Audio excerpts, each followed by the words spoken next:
Udah dikirim sama si Rena. Hah? Siapa? Eldon. Gimana dia? Tim dapur.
Kau berkati hamba-Mu Samuel ya Bapa, yang menyampaikan firman Tuhan pada pagi hari ini.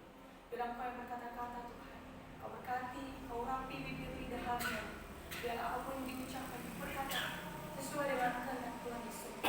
Biarlah kami cuma Tuhan pada saat ini, kami siap mendengarkan firman-Mu dan mengerti. Dalam nama Yesus Kristus. Amin. Oke, shalom. Shalom. Shalom. Saya mengambil tema pada hari ini, jangan takut, Tuhan menyertai. Mari kita buka Yesaya 41 ayat 10. Sekali lagi saya baca Yesaya 41 ayat 10. Saya minta tolong satu orang membaca.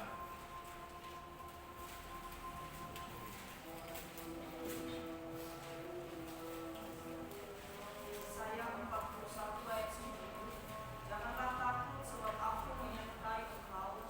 Janganlah bimbang sebab aku ini Allahmu. Aku akan meneguhkan, bahkan akan menolong engkau. Aku akan memegang engkau dengan tangan kananku yang membawa kepadamu. Saya akan masuk latar belakang dulu. Oke, latar belakang di sini, latar belakang Yesaya 41 ayat 10 adalah keadaan bangsa Israel yang sedang mengalami ketakutan, kelemahan dan keputusasaan karena penindasan bangsa lain serta masa pembuangan. Dalam keadaan itu mereka merasa tidak berdaya dan seolah-olah Tuhan jauh dari mereka melalui Nabi Yesaya.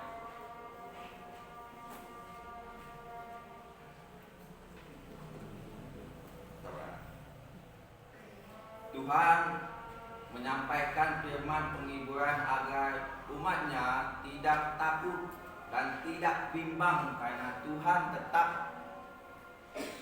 menyertai dan menguatkan, menolong dan menopang umatnya.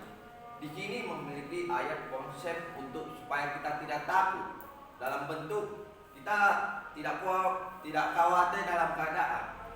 Walaupun kita dalam kesesakan, walaupun kita dalam tekanan dari orang lain, kita nggak boleh ada rasa bilang takut. Saya pasti bisa dalam keadaan apapun, bisa dalam suatu hal apapun. Saya pasti bisa melakukannya karena Tuhan menyertai kita.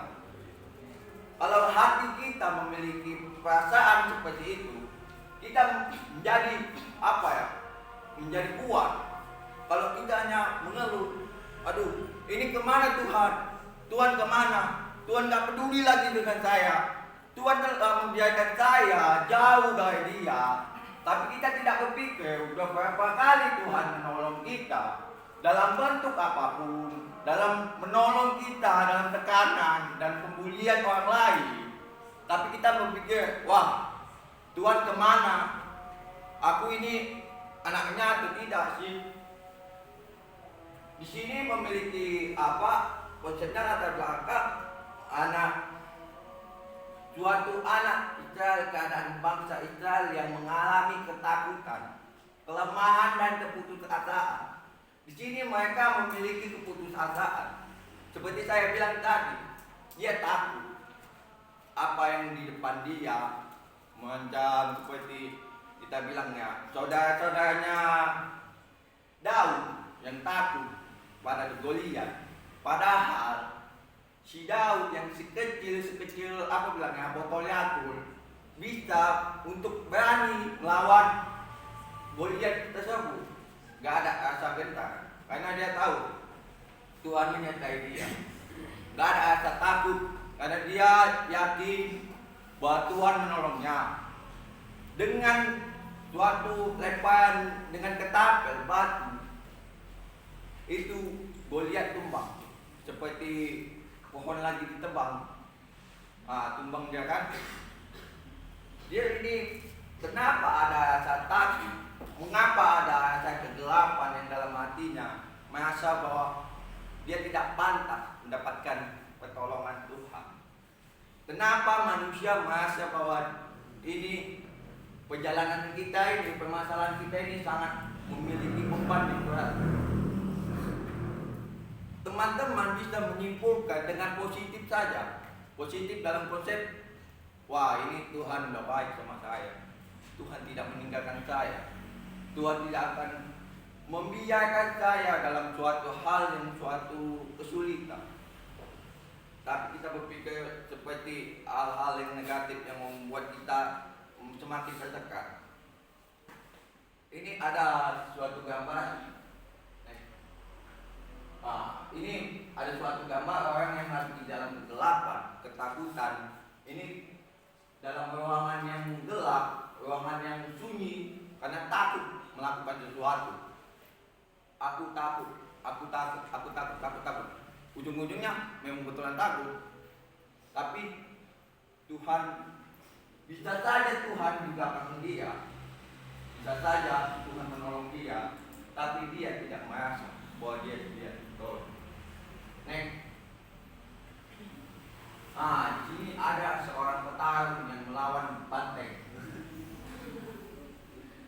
Dia tidak takut, tapi badannya cewek kecil, ototnya tak berapa, tapi dia tidak takut untuk melawan banteng tersebut. Kita memiliki ketakutan, jadi kita salah mengambil keputusan. Kenapa saya bilang salah mengambil keputusan? Jika kita ini ada pertolongan dari orang lain, kita mendapatkan pekerjaan yang luar biasa, gajinya udah lumayan, tapi kita takut tidak bisa melakukannya. Nanti aku kecelakaan, aku nanti gini, aku gitu, dan semua bilang ini kan. Rupanya dia tidak memiliki kesempatan untuk lebih baik lagi. Saya pernah mengalami hal tersebut karena merasa saya gimana ya? Saya sudah jadi beban orang tua, nggak mungkin saya jadi menyulitkan orang tua lagi dalam kesakitan saya. Bisa saja tuh dalam sebulan kita dalam sakit, misalnya kita terkilir atau luka dalam atau luka luar kan, itu membuat kita rasa mending aku mati aja. Tapi saya memiliki prinsip penjual, memiliki prinsip yang memiliki suatu hal yang siap untuk menolong orang lain dan siap ditolong oleh Tuhan. Tidak ada gentar sama sekali. Dulu pendapatan saya bilang udah bisa lah untuk poya-poya. Dalam satu hari 600 sampai 800. Itu dalam 3 kali kerja. Tapi yang bodohnya saya, demi poya-poya saya makan Indomie nasi. Rupanya saya kena lambung. Sampai saya sementara juga memiliki suatu hal yang jangan memanfaatkan pertolongan Tuhan untuk hak kita pribadi.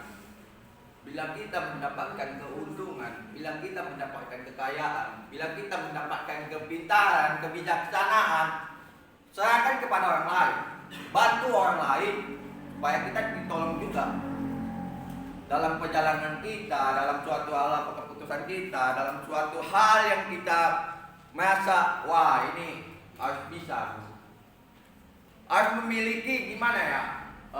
Kalau kita udah memiliki hikmat dari Tuhan, ajak teman-teman, ajak keluarga, ajak saudara supaya kita bersama-sama memiliki hikmat, supaya kita tidak merasa egois, supaya kita merasa wah aku lebih kuat di sini, aku lebih hebat, wah ini aku kalau aku tolong dia nanti sama pula derajatku sama dia, mending aku sendiri aja. Jangan pernah berpikir seperti itu teman-teman. Untuk kakak kita juga jangan berpikir seperti itu. Kalau adik-adik tingkat yang minta tolong, Kak ini gimana main komputernya Kak? Kak ini kenapa ini Kak ngelek kali Kak? Kenapa ini sistemnya agak lain Kak? Apa salahnya kita menolong, membagi waktu, walaupun kita sesibuk apapun, bilang ya, banyaknya tugas itu membuat kita capek aku, malas aku nolong anak-anak ini, udah capek awal dari tadi. Rupanya dalam keputusan kita mengambil hal itu membuat hati adik-adik kita salah paham. kepada kita. Padahal kita udah capek kan. Tapi ada yang ini salah paham. Wah, ini kakak tingkat nggak bisa memberi contoh. Kakak tingkat ini nggak bisa memberi suatu dampak. Kita telah mengambil keputusan aja orang berpikir aneh. Tapi Tuhan, kalau udah kita capek, kita lelah, Tuhan tidak akan meninggalkan kita. Kalau ini manusia ini kita bilang ya, manusia tidak peduli dengan proses kita. Dia peduli dengan kesuksesan kita. Dia hanya untuk menerima kesuksesan kita. Tetapi dalam kesuksesan kita ada derita dan tangisan yang kita alami, dan sakitan, suatu hal keputusan yang berat mungkin kita korbankan, mungkin kehilangan pasangan dari sibuk kita itu, kehilangan kasih sayang dari orang tua, karena kita udah jauh dari perantauan. Ada yang dari Batam, ada yang dari sana sini, ada yang dari NTT. Tapi kita selalu untuk berjuang, untuk berkorban. Aku harus bisa berubah. Aku bisa menjadi hal yang suatu bentuknya ya mungkin luar biasa. Oke, kita masuk poin-poinnya. Poin pertama, jangan takut menghadapi masalah itu. Di sini kita mendapatkan poin, jangan takut menghadapi masalah. Itu menghadapi masalah suatu hal kita konten permasalahan kita mungkin bebannya berat gitu. Tapi kalau kita bergantung kepada Tuhan, serahkan hidup kita kepada Tuhan, tidak gentar untuk menyampaikan pesan-pesan kita melalui doa. Gak mungkin kita akan menyampaikan melalui tidur kita. Tuhan, aku capek. Tuhan, aku ini. Besoknya amin. Rupanya kita hanya duduk dengan santai. Kita hanya memohon kepada Tuhan. Tuhan menyertai kita. Tidak ada masalah di dunia ini yang besar bagi Tuhan. Tidak ada masalah di dunia ini yang tidak bisa diselesaikan oleh Tuhan.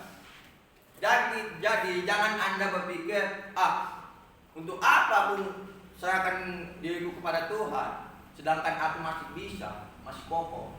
Dalam suatu hal keputusan saya yang memiliki kebijaksanaan, memiliki kepintaran yang mungkin melebihi dari bakat dari orang raja. Banyak kita butuh hikmah, kita butuh kasih, kita butuh iman untuk memperoleh suatu hal yang kita inginkan. Tapi kita berpikir dengan suatu hal kepintaran kita mendapatkan hal yang kita inginkan. Tapi Tuhan tidak suka manusia seperti itu. Karena Tuhan lebih suka orang yang rendah hati. Dari berapa kita domba ini, kita kalau udah satu domba kehilangan atau satu hamba kehilangan dari Tuhan, Tuhan sangat sakit hati. Tuhan akan mencari cara untuk kita kembali. Di waktu kita masa kecil, kita paling semangat itu ibadah, berdoa, ayat Alkitab, hafal-hafalan. Rupanya kita tidak menghafal. Untuk apa dia hafal? Mending aku mementingkan kepentinganku sendiri. Dulu kita, wah ini menarik sekali nih, mantap sekali nih Alkitab. Kok ada gambar-gambarnya? Kan ada Alkitab itu yang kecil itu, yang ada gambarnya itu. Lucu-lucu semua ini. Rupanya tiba kita masuk ke dewasa, kita mencari jati diri kita. Rupanya kita menjadi beradalah. Ada yang merokok, ada yang mabuk, ada yang pembalap, ada yang mau cari mati, ngajak main gitu kan. Apa kau? Rupanya dah bacot, dah selesai. Oke deh. Poin kedua, jangan bimbang mengambil keputusan. Ini baru saya sampaikan juga sih. Jangan bimbang mengambil keputusan. Kalau kita sudah memiliki hikmah, kita memiliki suatu hal yang diserahkan kepada Tuhan, kita mendapatkan keputusan dari itu. Tuhan, apa salahnya kita ngomong gini? Tuhan, apakah harus ku kehendaki di dunia ini. Apakah yang aku cari di dunia ini? Apakah aku harus mencari kekayaan? Apakah aku harus mencari jabatan yang tinggi supaya aku dihormati? Tapi Tuhan tidak memiliki suatu pemikiran seperti itu. Tuhan tidak mengingini anak-anaknya menjadi sombong. Rendah hatilah teman, rendah hatilah kakak-kakakku yang ganteng-ganteng, cantik. Kalau Anda rendah hati, apapun yang ditolong Tuhan, kita bersyukur. Terkadang kita tinggi hati nih, tinggi hati kita mendapatkan makan sayur kan lagi, siangnya makan sayur lagi, sorenya makan sayur lagi. Terkadang kita muak. Kayaknya makanan ini mending buang aja. Kita makan setengah supaya kita buang lagi, ya kan? Udah apalagi dapat efek lagi kita. Dicerantang, konsekuensi, cuci piring apa itu. Biasanya kita tidak pernah cuci piring sama rantang atau sapu pel di rumah, apalagi untuk cocok kan. Buat cewek iyalah, kerajinan. Kalau kita bilang, kalau kita kan cocok ini kan kita fokus sama kerja. Fokus dalam suatu hal mencari uang, tapi kita tidak berpikir untuk membantu gimana ya, untuk membantu cewek-cewek ini karena keegoisan kita. Anda pikir dengan uang Anda yang tak seberapa itu bisa membantu dia membeli skincare-nya, beli apa namanya itu, impian cewek-cewek itu Fortuner, Lamborghini, nggak sanggup lah kita kan, apalagi kita tukang kuli. Kecuali kita pendapatan kita 1M satu hari kan, jangankan beli mobil, beli alam semesta menjadi. Tapi kita selalu pikir, aku udah kerja, ngapain aku bantu lagi dia di rumah, ngapain aku ngurus lagi anak yang nangis cewek mulu kan. Tapi terkadang kita karena keegoisan kita, karena kita bisa kerja mendapatkan skill. Mungkin aja ini cewek ini kan udah kuliah dan mendapatkan skill lebih. Bisa saja dia melebihi dari jabatan Anda. Oke nih.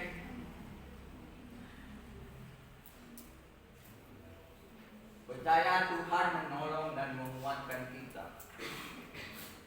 Menolong. Sebelum kita membahas menolong, apa arti menolong? Kak Julpan.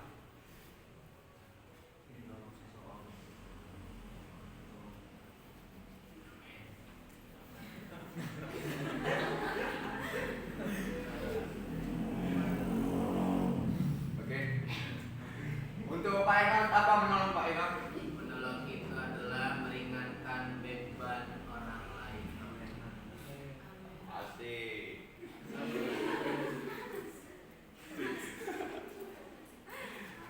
Sebelum kita meminta pertolongan Tuhan, ada baiknya kita menolong sesama, menolong teman, menolong keluarga. Mungkin udah ada yang punya pasangan kan, diam kan, masuk asrama. Hai cintaku, my love-loveku, my babyku. Itu pun bisa kalian tolong. Karena dalam konsep menolongnya jangan suatu hal untuk negatif. Ayo sayang, ini rumah lagi sepi, ini lagi ini. Jangan berpikir gitu. Tapi untuk menolong suatu hal, misalnya ada tugas nih. Saya itu nggak bisa mengerjakan ini. Tolonglah. Kalau Anda memiliki skill itu, Anda bisa menolong. Jangan berpikir untuk enak-enaknya aja kan, senang-senangnya aja. Dikit-dikit peluk, dikit-dikit gandeng, bekul kan di mall gini-gini. Rupanya kantongnya kosong. Apa itu mau dulu ya?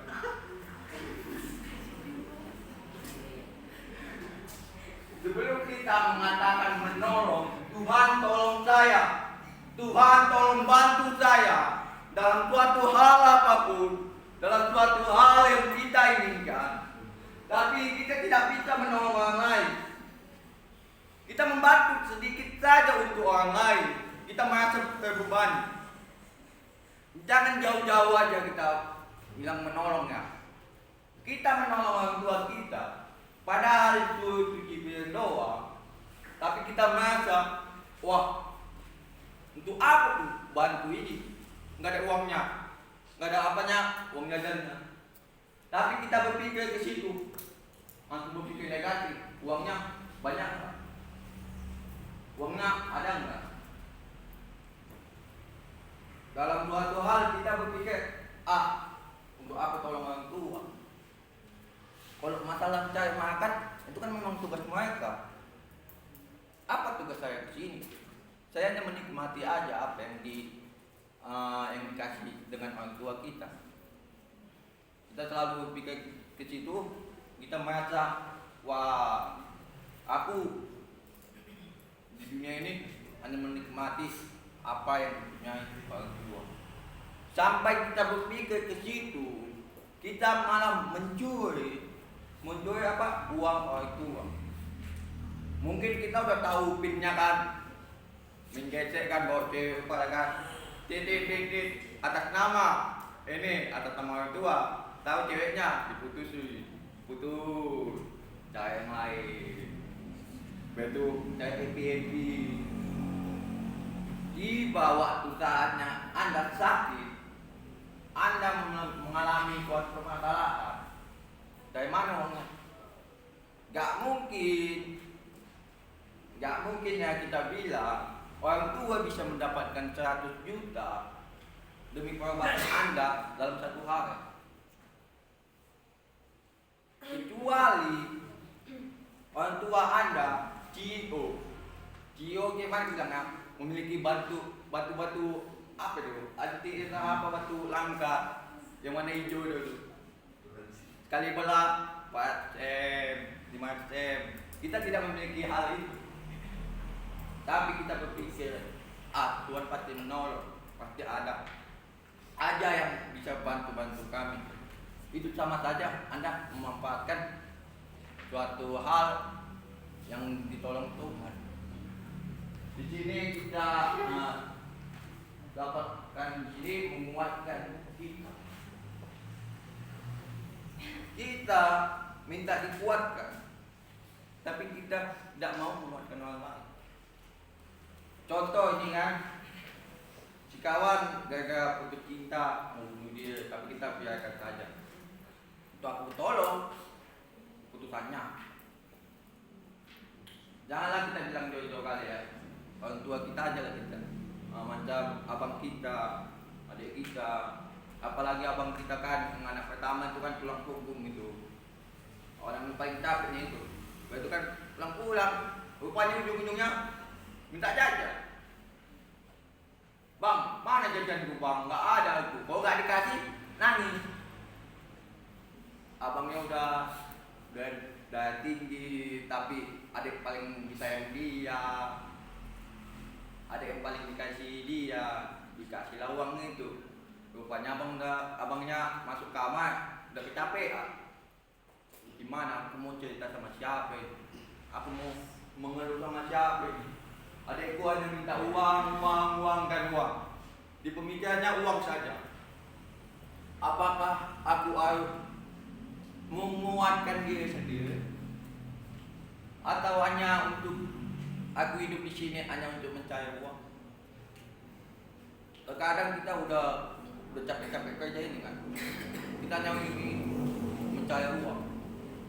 Tapi dalam bisnis, dalam orang pengusaha, uang itu gak usah dikejar, datang sendiri.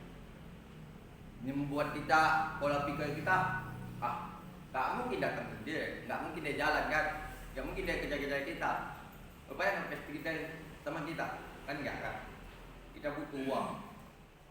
Gak ada salahnya kita mencari uang berlebihan, tapi untuk menolong orang lain.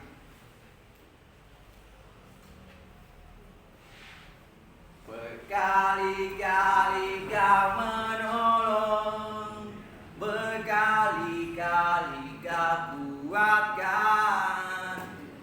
Dalam lagu ini ada di ayat Alkitab juga sih. Kita dikuatkan dalam kelemahan kita. Di mana itu ya? 2 Korintus 12 ayat ayat 12 ayat 9 sampai 10 kalau nggak salah ya. Tuhan mencukupkan dalam keadaan kita, Tuhan kuatkan kita dalam suatu hal apapun. Mungkin dalam kita bimbang, kita mengambil keputusan bimbang juga.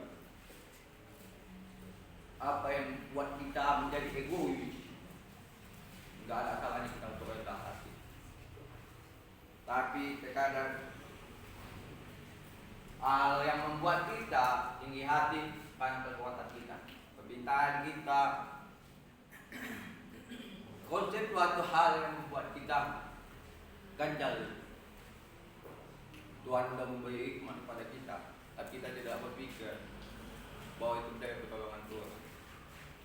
Kita hanya berpikir kita untuk agar kita kuat, agar kita memiliki iman yang memiliki kepercayaan. Modal percaya aja bisa gagal sama orang yang melakukan firman Tuhan. Kenapa saya bilang dia melakukan firman Tuhan, dia percaya kepada Tuhan, dia menolong dengan orang lain, tidak ada rasa dendam dalam dia. Bisa saja orang percaya ini goyang dengan keputusannya, goyang apa yang dilakukannya. Karena iman ini mungkin kita bilang gak sebesar apa yang kita ekspektasikan. Bisa saja iman kita sebiji sebiji kacang hijau. Itulah sebutir debu. Kita gimana ya?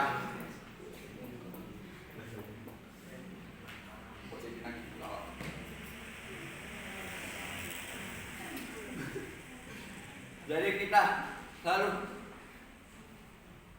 hal yang membuat kita ganjal itu membuat kita tertekan, membuat kita tidak pantas. Dalam kita suatu hal waktu kita masa-masa kecil, kita udah merasa senang banget nih. Aku anak Tuhan, aku anak Dia. Tapi tiba kita menginjak kita udah dewasa, menjadikan suatu hal yang membuat kita membanggakan Dia, kita meninggalkan Tuhan. Hal apa yang membuat kita menjauh dengan Tuhan? Hal apa yang membuat kita lebih takut lagi untuk mengambil keputusan? Boleh jawab Kak Mikael? Jangan ngantuk Kak. Hal apa yang membuat kita takut? Hal apa yang membuat kita salah mengambil keputusan?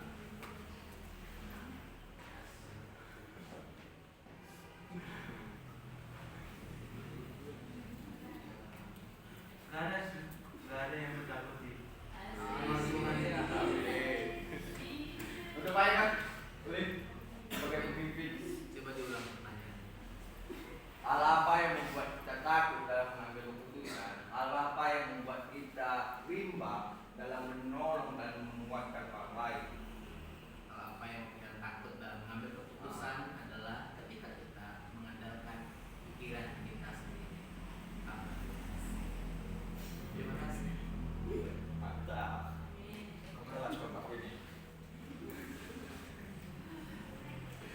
Oke, langsung aja kita ngambil kesimpulan.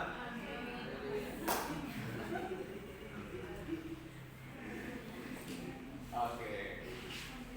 Kita dibaca dengan bersama-sama. 1, 2, 3 ya.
bertobat. Puji Tuhan.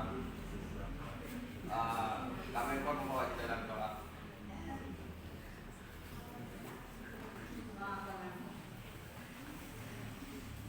Kita bersatu dalam doa. Kami bersyukur Tuhan karena firman-Mu telah Kau sampaikan dalam hamba-Mu semua. Bagaimana kami bisa tidak menakuti hal yang membuat kami merasa tertekan, Tuhan, merasa takut, merasa tidak percaya kepada Tuhan. Tapi bagaimana bisa kami kuat Tuhan dalam menghadapi segala masalah bila kami tetap mengandalkan Tuhan. Karena Engkau berkata jangan takut, sebab aku menyertai Engkau. Kami pegang firman ini Tuhan, kami tidak takut akan melangkah ke depan lagi Tuhan Yesus. Karena kami percaya Engkau yang memegang kami, Engkau yang menopang kami, Engkau yang menguatkan kami. Terima kasih Bapa yang baik. Pada saat ini kami berdoa buat Samuel. Engkau berkati Samuel ya Tuhan, supaya setiap apapun yang diperkatakan lagi Bapa sesuai dengan kehendak Tuhan di surga. Engkau berkati, Engkau pakai secara luar biasa. Dan saya rasa hikmat kebijaksanaan yang berasal daripada Tuhan menyertai Samuel di tempat ini. Kami juga senantiasa Tuhan. Terima kasih Bapa yang baik. Inilah kehidupan kami, biar kami bisa menjadi pelaku-pelaku firman. Di dalam nama Yesus kami telah berdoa dan mengucap syukur. Haleluya. Amin. Oke, kita doa.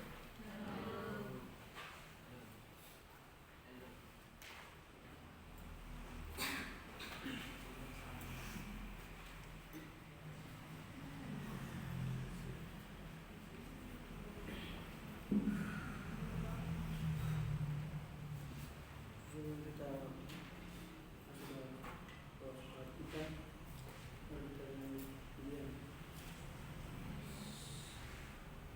Dua syarbahan hari ini adalah disampaikan 1, 2, 3, 4, 5. Makanya Allah jangan telat. Kita berdoa yang pertama. Kita berdoa yang pertama untuk bangsa dan negara kita, yang kedua untuk SPT KSM, yang ketiga untuk SKZ, yang keempat keluarga dan orang-orang di luar sana. Apakah ada doa tambahan dari teman-teman semua?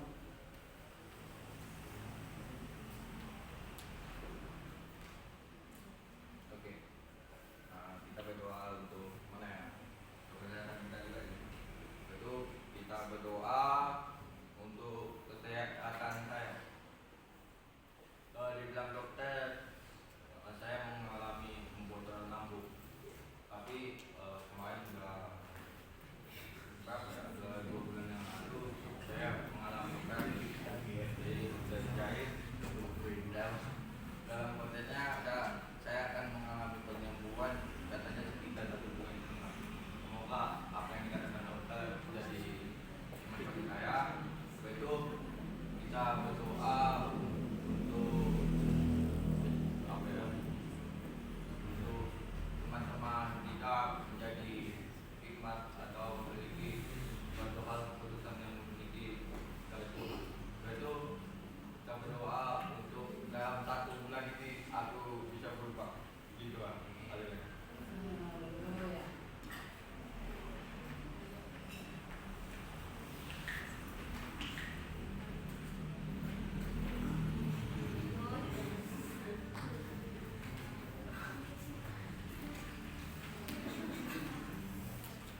semoga kesempatannya yang terbaik buat dia.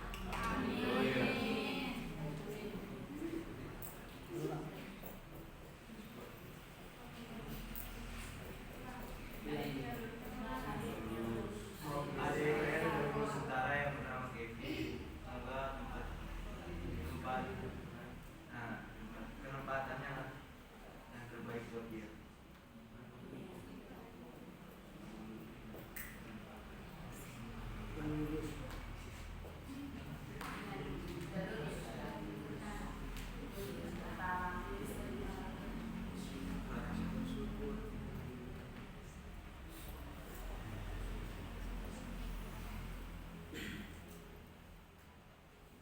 Baca ulang kalau yang udah.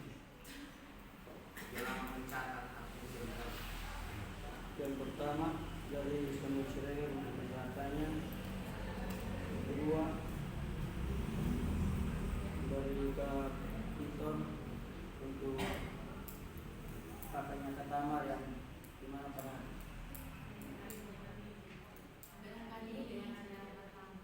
adanya Katimi dan Katamar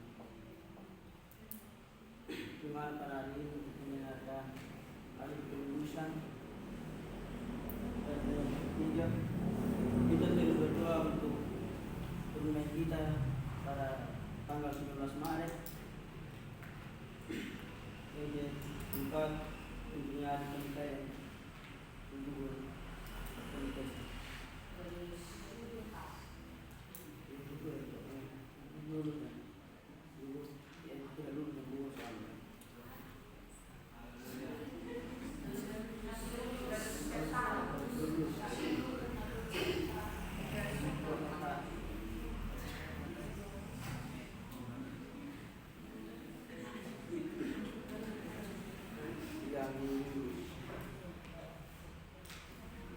Kalau kita sedang Tuhan dengan pujian Tuhan kau gembala kami.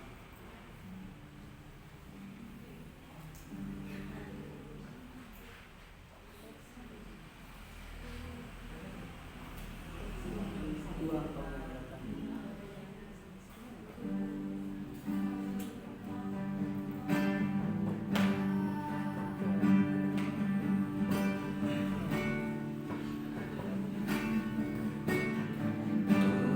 Tuhan kau gembala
mendengarkan hasil television mereka.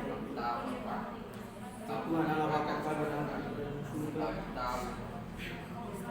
Kami berdoa buat turnamen kami ya Tuhan, di mana kita pada tanggal 9 Maret bisa berjalan dengan baik. Ya Tuhan Allah Bapa kami dalam kerajaan surga, kami berdoa untuk kami maupun yang masih dalam setia dalam pengertian ya Tuhan, kami taruhkan mereka, kami taruhkan pengertian kami dan pertolongan kami dalam tangan kasih-Mu ya Tuhan. Engkau yang telah menuntun dan menyertai kami dalam setiap tugas dan pelanggaran kami ya Tuhan. Ya Tuhan Allah Bapa kami dalam kerajaan surga, kami berdoa buat kami, adiknya kami kalian Tuhan kepada yang dimana sudah lulus ya Tuhan. Engkau tuntun setiap Tuhan dalam tugas dan pelanggaran hamba-Mu ya Tuhan. Berikanlah mau kesehatan, kekuatan dan bisa dapat berbuat dengan baik ya Tuhan. Ya Tuhan Allah Bapa kami dalam kerajaan surga, kami juga tidak lupa untuk mendoakan kami di tempat-tempat ini ya Tuhan. Berikan kami kesehatan ya Tuhan, biar kami bisa dapat menuntut diri dengan baik dan setia ya Tuhan. Ya Tuhan Allah Bapa kami dalam surga, janganlah kami dari segala penyakit-penyakit ya Tuhan tidak diminta oleh Nabi dan hamba-Mu. Ya Tuhan Allah Bapa kami dalam surga, terima kasih ya Tuhan. Kami berdoa buat kesehatan penuh juga ya Tuhan, di mana juga hamba-Mu sudah menuntun kami ya Tuhan selama tahun ini ya Tuhan. Berikan hamba-Mu umur panjang ya Tuhan, kesehatan Tuhan, terus mendidik kami dengan baik. Terima kasih ya Tuhan. Ini doa setiap pokok kami ya Tuhan. Mari kita sama-sama mengucapkan doa Bapa kami yang di surga. Bapa kami yang di surga, kuduslah namamu, datanglah kerajaanmu, jadilah kehendakmu di bumi seperti di surga. Berikanlah kami hari ini makanan kami secukupnya, dan ampunilah kami kesalahan kami, seperti kami juga mengampuni orang yang salah kepada kami, dan jangan bawa kami ke dalam cobaan, tetapi lepaskan kami dari jahat. Karena Engkau yang punya kerajaan dan kuasa dan kemuliaan sampai selamanya. Amin.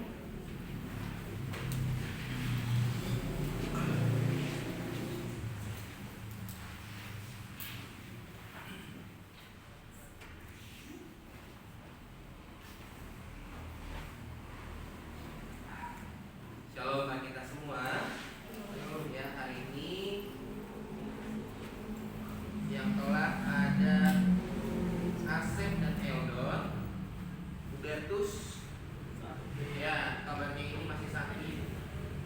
Semoga orangnya boleh bertobat.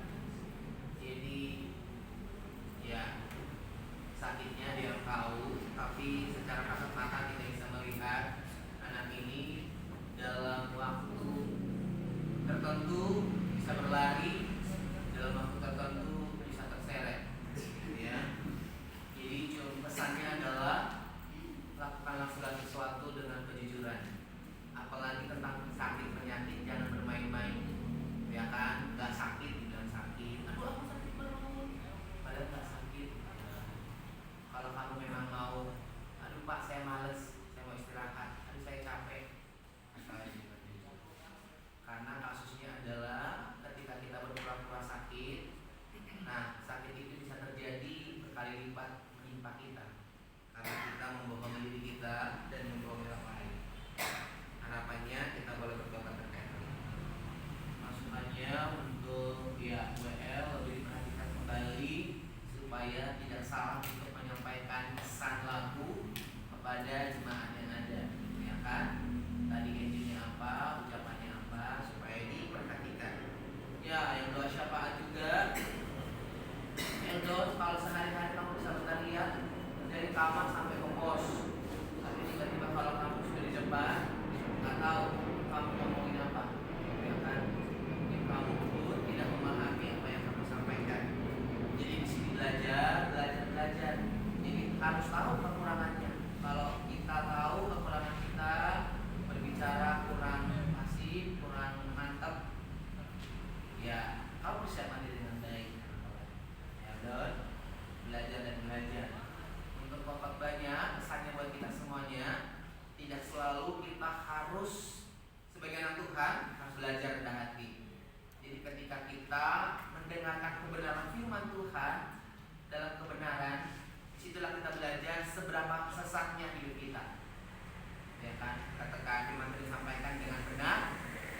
menilai seberapa sesat hidup kita. Tetapi kita tidak boleh menutup diri kita ketika kita mendengarkan kesesatan. Ketika kita mendengarkan hal sesat, disitulah kita belajar seberapa benar diri kita, berapa persen kebenaran yang kita peroleh. Ya, kalau tadi sama Siregar ini ada hal yang benar, ada hal yang sesat disampaikan. Nah, disitu kita belajar tidak menghakimi, tapi kita ambil nilai positifnya. Dia masih pede belajar, cuman banyak hal yang perlu dipelajari. Samuel, sampaikan kepada firman Tuhan. Terus jangan kamu kata-kata motivasi anda sampaikan kita dan kita, ya. Belajar sampaikan kepada firman Tuhan. Terus ya kalau masalah lebaynya kamu mungkin cara kamu membawa, tapi intinya pesan firman Tuhan. Kembali lagi, jangan menghakimi orang dengan hal yang kamu lihat dengan mata gitu ya kan. Hal yang sama, jangan menghakimi orang lain di sekitar kita. Kita tak tahu pergumulannya apa, masalahnya apa. Jangan merasa, ih cuma gitu doang gitu ya kan. Kamu gak tahu apa yang sedang digumuli, mentalnya seperti apa. Tapi harap dimaklumi, kalau kamu tidak bisa memotivasi, mensupport, tidak menghakimi. Hal itu yang perlu disampaikan. Next, pengumuman selanjutnya adalah, ya ini sudah kayaknya harus sudah penetapan. Yang pertama nih, cuci alat dapur. Nggak tahu nih, hari Minggu siapa nih? Samuel Siregar sama siapa? Iya Pak. Sama? Iya Pak. Iya, sendiri. Nah, tapi itu alat dapur kayaknya belum kamu cuci, dapat infonya. Rantang banyak Pak. Kenapa? Rantang banyak bukan dikit, apalagi pagi sama sore Pak. Ya, betul. Tapi itu di pagi hari atau kemarin sore malam belum dikerjakan. Ya, jadi ya untuk Samuel Siregar dan Julianto dalam minggu ini adalah minggu pemantauan penilaian. Itu sudah disampaikan. Jadi Samuel Siregar sebenarnya sudah dipanggil sama Ibu Jelita sama Ibu Rina. Dalam satu minggu ini kalau memang tidak mengalami perubahan, masih tetap melakukan pelanggaran, ya siap-siap keluarganya dipanggil, ditelepon dan disuruh ke sini supaya menjemput Samuel Siregar. Demikian juga Julianto. Jadi kita sama-sama memantau ya. Kalau memang Julianto pun tidak mengalami perubahan, keluarganya akan ditelepon dan akan menjemput mereka. Julianto juga. Kalau tidak mengalami perubahan, soalnya kalau sudah dikonsekuensi bahkan nggak tahu nih, apalagi sudah dinasehati, sudah dimotivasi, tapi nggak nyantol juga. Iya. Dan ini masih harus sudah penetapan ya. Untuk bulan April itu sudah masuk kategori kok. Yang cuci piring 2 orang permanen 1 bulan, terus cuci alat dapur 1 pel. Ya namanya sudah spill, ini tinggal nanti saya patenkan. Tapi setidaknya ini sudah di spill. Kalau memang nanti terjadi pergeseran, semoga, tapi harapannya tidak. Cuci alat dapur itu sudah ada namanya Eldon dan Kristianus. Terus piring itu Julianto dan Heber. Alat dapur Samuel Siregar dan Mikael Siregar. Kalau merasa keberatan boleh datangin saya. Kok bisa sih saya? Biar nanti saya jelaskan, saya paparkan setiap pelanggaran yang dilakukan. Next adalah ya untuk karena memang ini kan jam sudah permanen, jadi yang telat yang tidak hadir nanti konsekuensinya adalah sedang saya desain, kemungkinan itu akan dikerja praktis. Saya akan mencoba kerja praktis itu mungkin 50% dari kita. Jadi kalau kita 60 berarti 30 orang kerja praktis dalam seminggu, dalam setiap hari, ya kan? Nah ini penegasan adalah supaya kamu nggak kok begitu.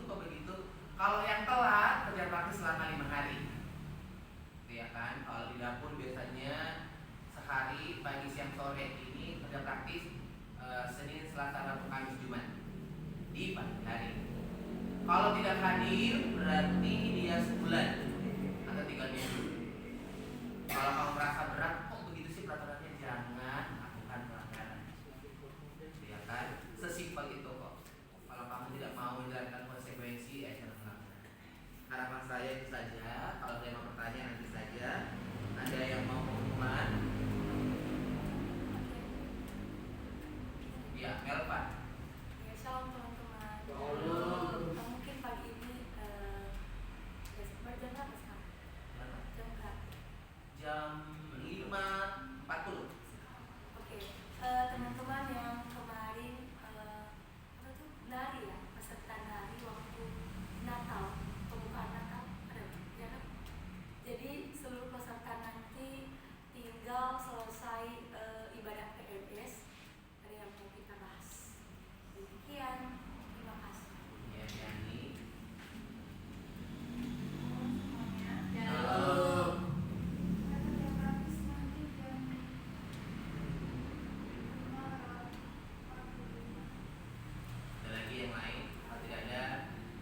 Hah?